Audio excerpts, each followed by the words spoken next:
जय माता दी। जय माता दी सर। बड़ी ही दुखदाई खबर दोपहर से जब से आई है चिशोती से, इस खबर ने अंदर से हम सबको तोड़ा है। मेरे साथ जमाल साहब है, मेरे साथ रवीश है। उन बच्चों को, उन फैमिलीज़ को, उन लोगों को जो अभी तक नहीं मिले हैं, जो अपनों को ढूंढ रहे हैं, और सरकार जो है अपना रोल प्ले करने की पूरी कोशिश कर रही है। पूरी मुस्तैदी के साथ वहाँ के लोकल जो एमएलए हैं पहुँचे हैं, एडमिनिस्ट्रेशन अलर्ट पे है। पूरी ही कोशिश की जा रही है कि जो भी लोग इस हादसे का शिकार हुए हैं उनके घरों तक प्रॉब्लम सॉल्व की जाए। लेकिन कुछ चीज़ें जो हैं वो ऐसी हो जाती हैं जो रिवर्स नहीं हो सकती हैं। अर्थ न्यूज़ में हमारे पास वर्ड्स नहीं हैं एक्सप्रेस करने के दर्द को, जो दर्द पर्सनली हमें फ़ील हो रहा है, क्योंकि इस स्थान के साथ, इस यात्रा के साथ हमारे पर्सनल इमोशंस जुड़े हुए हैं, इन लंगरों के साथ भी जुड़े हुए हैं। मुझे याद है 2005 में जब हम गए वहाँ पे हमने किस तरीके से बैठे, खाना खाया, किस तरीके से लोगों के बीच में श्रद्धा थी। मुझे याद है, मैं 2005 की बात कर रहा हूँ।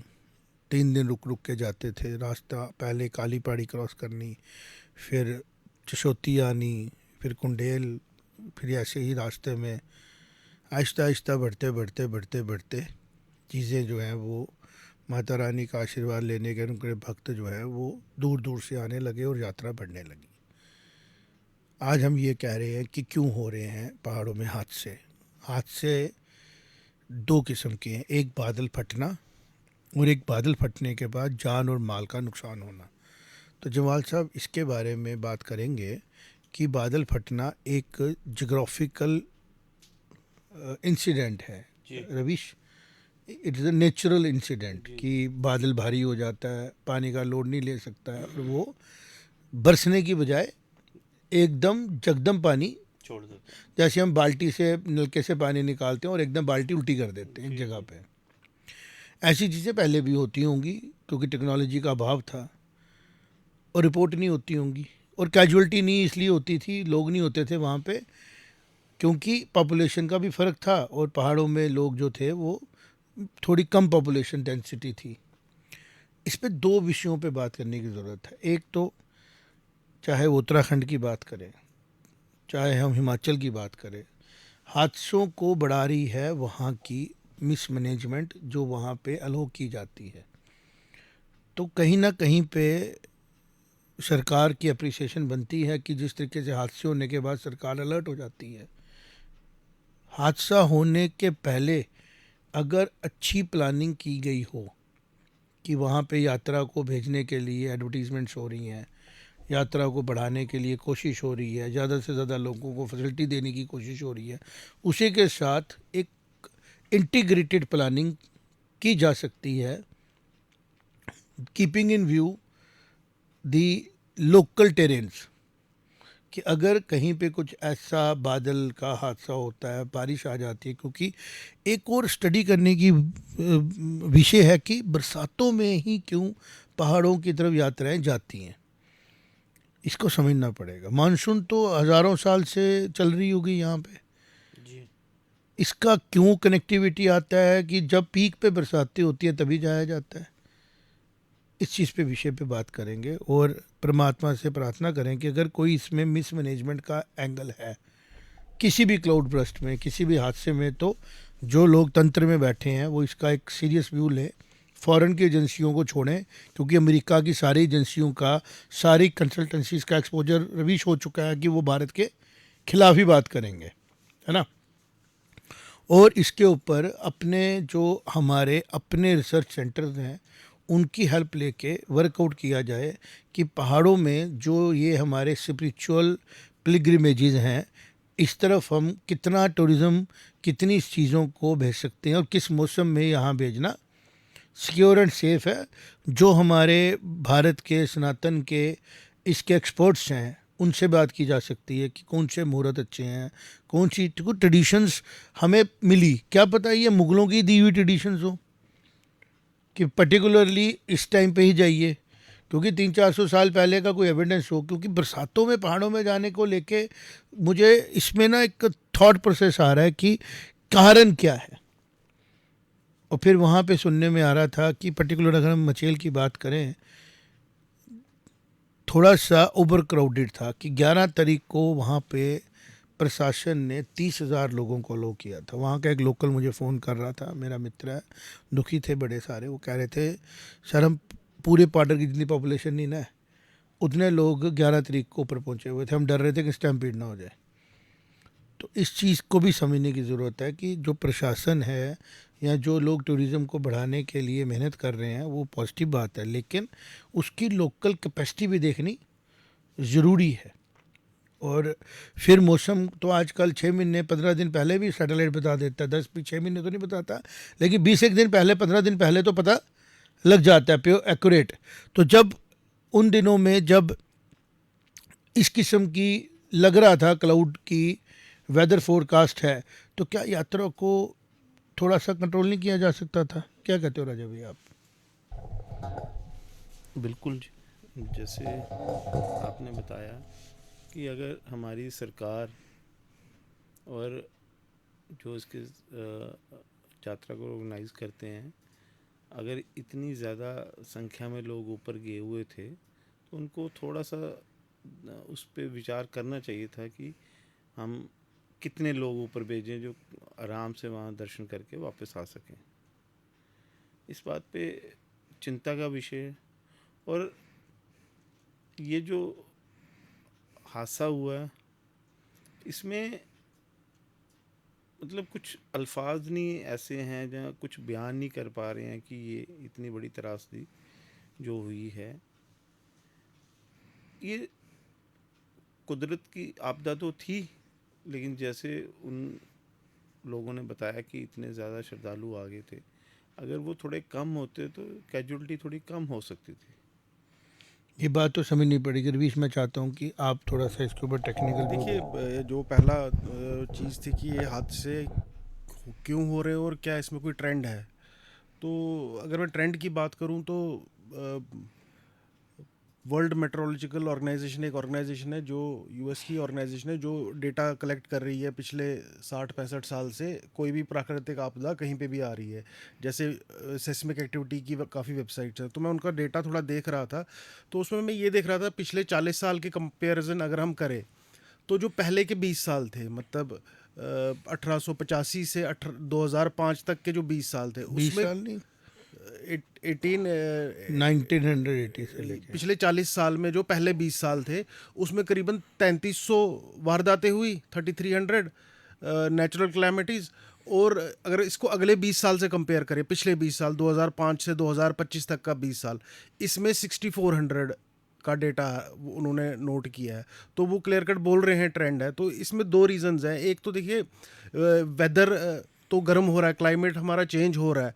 हम देख रहे हैं कि जो जल स्तर है समुद्र का वो बढ़ रहा है। तो चीज़ें जब चेंज होंगी तो हर चीज़ में चेंज होगी।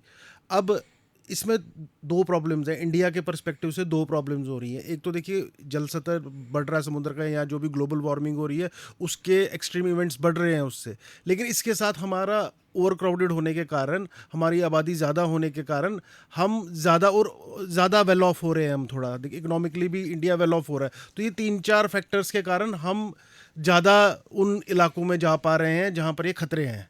ये देखिए लिमिटेड इलाकों में खतरे हैं। जैसे अभी मैं कुछ दिन पहले आपने पढ़ा होगा तो एक कंट्री है ऑस्ट्रेलिया के पास, वो डूबने वाली है अगले 60 साल में।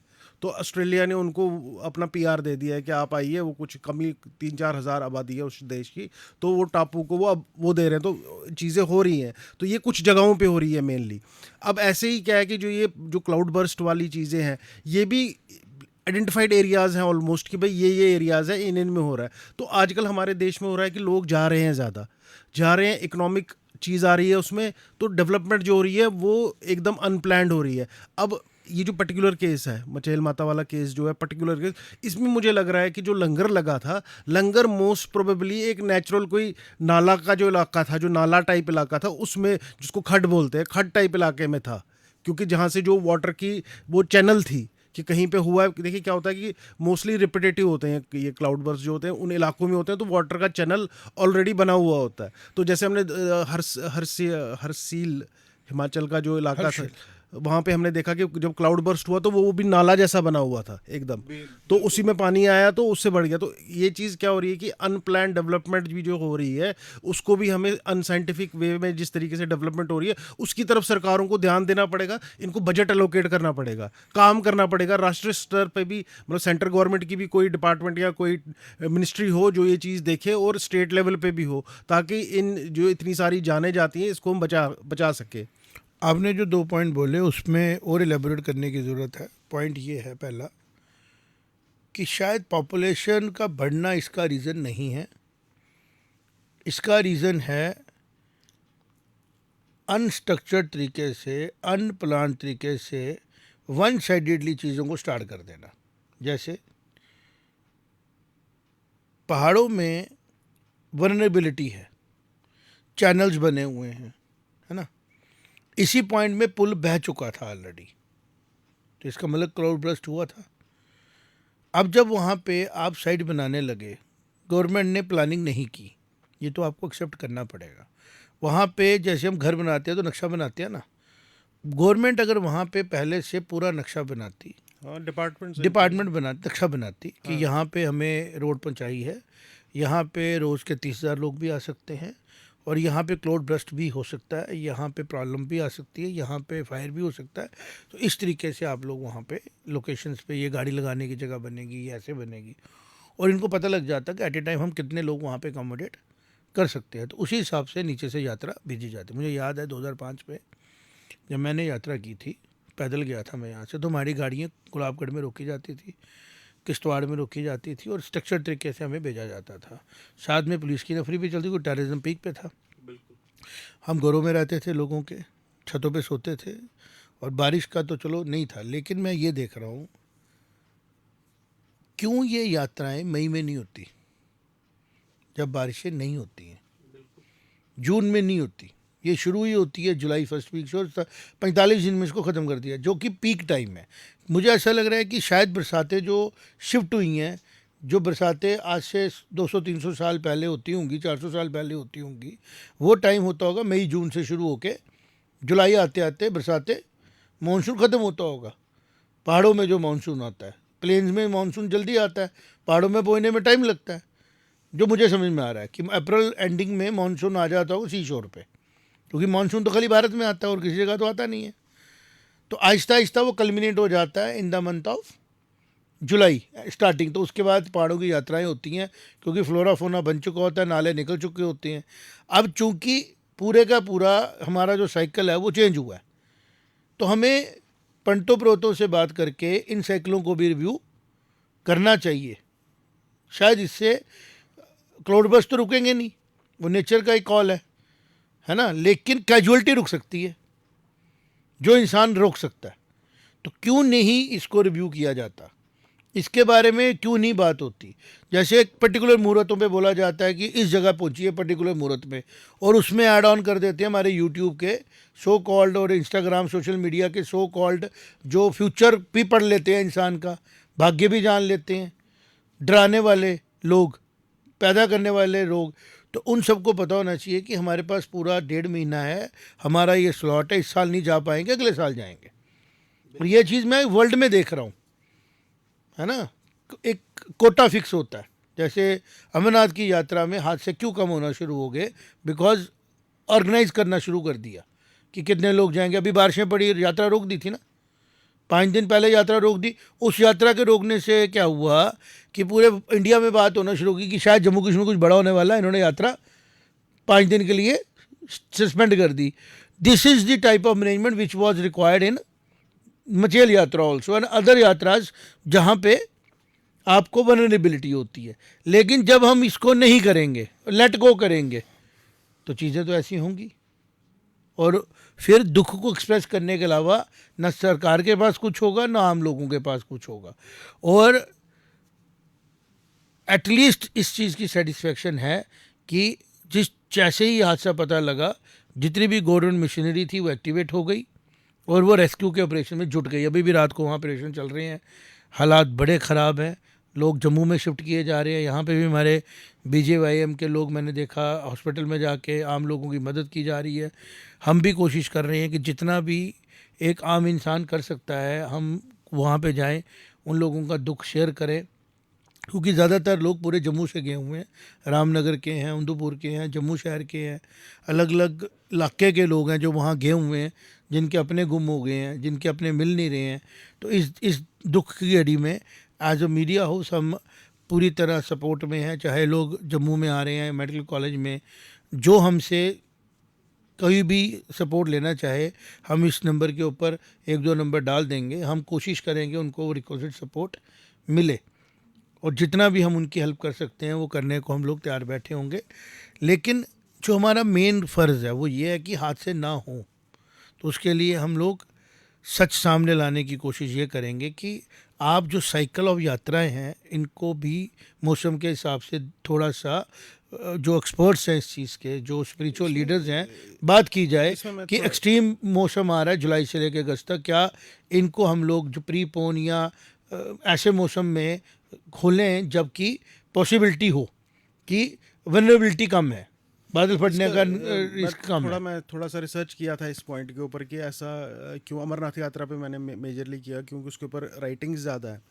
तो मुझे ये डिटेल मिली कि चूँकि जो लिंगम था उसका जो फॉर्मेशन था वो हाईएस्ट होता था उस मंथ में, और दूसरा मोटरे वो वॉकेबल रहता था रास्ता, नहीं तो वो बर्फ़ ज़्यादा रहती थी। लेकिन देखिए क्या हो रहा है कि weather pattern change, this is what I feel, अगर वो पोस्टपोन और प्रीपोन हो रहा है। ये दो चीज़ें जो हैं, जो तीसरी चीज़ है श्रावण मंथ भी है चीज़।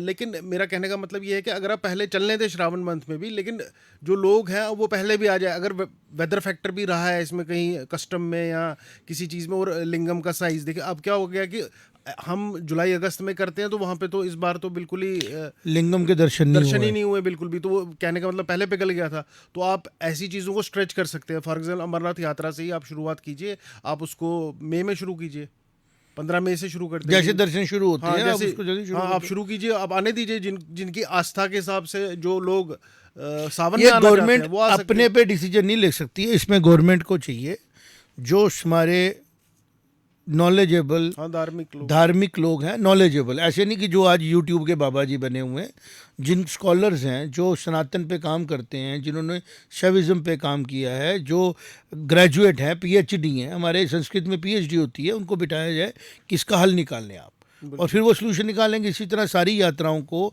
उनकी टाइमिंग को, पहाड़ों की प्रेजेंट पोजीशन के हिसाब से देखा जाए। एक तो ये सोल्यूशन हो सकता है। दूसरा सोल्यूशन ये हो सकता है कि जो पहाड़ों में रिक्वायरमेंट है, आप उसको जब नहीं करते हो तो फिर वो भीड़ अपनी रिक्वायरमेंट खुद बनाती है। आपको पता है कि माता रानी की कृपाएं, आशीर्वाद से लोग जाएंगे, जाने भी चाहिए, हक बनता है। आपको अब मैनेज करना है, उसमें वो एडमिनिस्ट्रेटिव काम है, वो स्पिरिचुअल काम नहीं है। तो एडमिनिस्ट्रेशन के तौर पे आपको इसके ऊपर एक कैलेंडर, एक प्रोसेस, एक और ओवरलोड हुआ है इस टाइम आपका एडमिनिस्ट्रेशन, क्योंकि आपने क्या किया है कि जो हमारे DC डिवकॉम साहब होते हैं, इन लोगों को आपने एज ए CEO बनाया हुआ है, जो गलत किया हुआ है। हाँ, उनका क्या डिस्ट्रिक्ट का ऑलरेडी काम है इतना। आपने उनको PWD का भी काम है, सारे डिस्ट्रिक्ट उनको PDD का भी काम है। आपने उनको 1 मैन आर्मी बनाया हुआ है। ना एक्जियन को पावरें उस तरीके से रखी हुई हैं, ना चीफ इंजीनियरों को रखी हुई हैं, ना ही आपने किसी को रखी हुई है। हर आदमी को आपने रखा हुआ है कि एक ऑफिसर की पॉइंट है, तो वो ऑफिसर ह्यूमन है ना, वो सुपर ह्यूमन तो हो नहीं जाएगा। तो उसी कारण से कि वो टाइम नहीं फिर दे पाते हैं, तो उनसे कहीं ना कहीं पे कोई कमी रह जाती है। तो अगर आप इन यात्राओं के लिए एक आइसोलेटेड डिपार्टमेंट बना लें जो सिर्फ इस चीज़ की तैयारी करे कि ये अब चिन्हित एरिया, जैसे जब से श्री माता वैष्णो देवी श्राइन बोर्ड बना, ठीक है ना, और उसका एक चिन्हित एरिया है, तो उसका एक ही काम है कि यात्रा को ध्यान देना। इसी तरह जितनी यात्राएं अलग अलग मौसमों में हो रही हैं, चाहे उत्तराखंड में हो रही हैं, आप उनके लिए एक बड़ा एक तो एम्प्लॉयमेंट क्रिएट होगी, और उधर के लोगों को इन्वॉल्व करके आप एक सिस्टम बनाएं जिसके की तहत जितना पॉसिबल हो सकता है प्रेडिक्ट करना मौसम की ट्रबल, उसके ट्रबल के अकॉर्डिंगली रेड डेज फिक्स कर दे कि इस डेट को यात्रा नहीं होगी, शांत रहेगा। फिर बादल भी फटेंगे, कैजुअलिटी नहीं होगी। मेन लॉस होता है ह्यूमन लॉस, प्रॉपर्टी लॉस को हम लॉस नहीं मानते, लाइफ का लॉस होता है। Human can become a biggest contributor to the world, लेकिन जब वो लाइफ का लॉस हो गया तो वो एक अपॉर्चुनिटी मिस हो गई। हम एज एन एजुकेशन में लाइफ को एज एन अपॉर्चुनिटी मानते हैं, हम लाइफ को एज अ प्रॉपर्टी या सेट नहीं मानते, अपॉर्चुनिटी है। कोई भी इंसान कॉन्शियस में किसी भी लेवल पे जा सकता है, तो उसका ज़िंदा रहना, पूरी लाइफ जीना एक वर्ल्ड के लिए अपॉर्चुनिटी है, जो कि मिस हो जाती है ऐसे हादसों की वजह से। तो डेफिनेटली मैनेज करना यात्राओं को एडमिनिस्ट्रेशन का काम है, और एडमिनिस्ट्रेशन को ये काम इस लेसन को लेना पड़ेगा, चाहे वो उत्तराखंड के हादसे हों, चाहे वो हिमाचल के हादसे हों, चाहे वो जम्मू कश्मीर में जो आज हादसा हुआ। इसको एक नेशनल लेवल पे आपको एक इशू बना के, प्रॉब्लम बना के आइडेंटिफाई करके देखना पड़ेगा, और उसके बाद कोशिश करनी पड़ेगी कि चाहे बादल 600 बार फटे, कैजुअलिटी बड़ी मिनिमम कर पाए। तो ये पॉसिबल है, बिल्कुल ये पॉसिबल है। और जब आप रोड्स का मैप बनाएं, आप कुछ भी काम करें, आप बिल्कुल करें, कोई शक नहीं है, लेकिन आप इंडियन इंस्टीट्यूट्स हैं जो हमारे अपने रिसर्च के, उनके साथ मिलके सलाह मशवरा करके आगे बढ़ें, और हर मुद्दे को पॉलिटिकल ना बनने दें। अगर आपके पोजीशन आपको इसको पॉलिटिकल मुद्दा भी बना रही है तो उसको स्नब करें और इसको एक टेक्निकल मुद्दा बना रहने दें, एक रिस्पॉन्सिबिलिटी के तौर पे लें। जिस तरह आप प्रॉम्प्टली रिएक्ट करें, आप JNK एडमिनिस्ट्रेशन ने प्रॉम्प्टली रिएक्ट किया, उमर अब्दुल्ला साहब ने भी इस पे शोक प्रकट किया, और उन्होंने इंडिपेंडेंस डे की जो हमारी पूरी सेलिब्रेशन थी उसके ऊपर भी कहा कि मन नहीं मान रहा, हम भी दुखी हैं, बहुत दुखी हैं। और लेकिन इंडिपेंडेंस डे है, वो भी इम्पोर्टेंस अपनी रखता है। अब इन सब हादसों के बीच में यही अपील है सबसे कि आप अपनी लाइफ को सेव करके चलें, सिक्योर करके चलें, और इस सच को समझें कि बारिशों में पहाड़ जो होते हैं वो वनरेबल होते हैं। वनरेबल का मतलब रिस्क फैक्टर माउंटेन्स में बड़ा होता है। तो आप अपनी आस्था के साथ अपनी लाइफ की सिक्योरिटी को भी साथ में प्रायोरिटाइज़ करके चलें। माता रानी यही चाहती हैं, और कोई भी देवी देवता, कोई भी आस्था जो है वो एक डीप पेन में जाती है जब उनको प्यार करने वाले लोगों के साथ हादसे होते हैं किसी न किसी लापरवाही से। तो ये लापरवाही किसकी है, किसकी नहीं है, ये हम लोगों पे छोड़ देते हैं, लोग ही फैसला करेंगे। लेकिन अप्रिशिएट करेंगे उस रिएक्शन को जो इस हादसे के बाद एडमिनिस्ट्रेशन ने की, जिस तरीके से एडमिनिस्ट्रेशन ने मेहनत करके पहुंची और रेस्क्यू का ऑपरेशन स्टार्ट किया।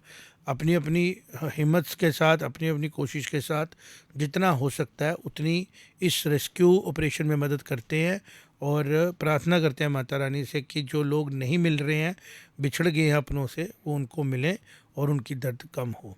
जय माता दी। जय माता।